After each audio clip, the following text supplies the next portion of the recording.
বন্ধুসকল নমস্কাৰ। এয়া 2021 চনত আমি বন্ধুসকলে মেঘালয়ৰ ৱেষ্ট খাছী হিলছ ডিষ্ট্ৰিক্টৰ চালাঙত থকা চিনমাডেয়াৰ ৱাটাৰফলত আমি ফুৰিবলৈ যোৱা কিছু মুহূৰ্ত আপোনালোকে চাওকচোন, উপভোগ কৰক। কেনেকুৱা কি ধুনীয়া সুন্দৰ এক নান্দনিক দৃশ্যৰে ভৰা এয়া ৱাটাৰফল।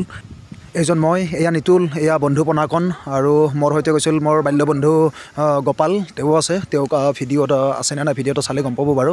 পিছলৈ চাই থাককচোন, ভিডিঅ'টো সম্পূৰ্ণ চাই থাকক আপোনালোকেও। আমি কেনেকৈ ফূৰ্তি কৰিছিলোঁ সেইখিনি চাওক আপোনালোকেও।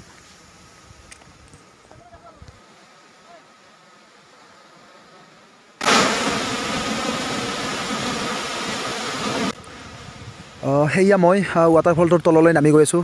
ওচৰলৈ গৈ পেলাই তাৰে নান্দনিক দৃশ্য উপভোগ কৰিবলৈ গৈ আছোঁ। কি সুন্দৰ এক পৰিৱেশ, তাত গ'লেহে আচল মজাটো পোৱা যায়। তো যাবচোন আপোনালোকে, গ'লে খুব ভাল পাব।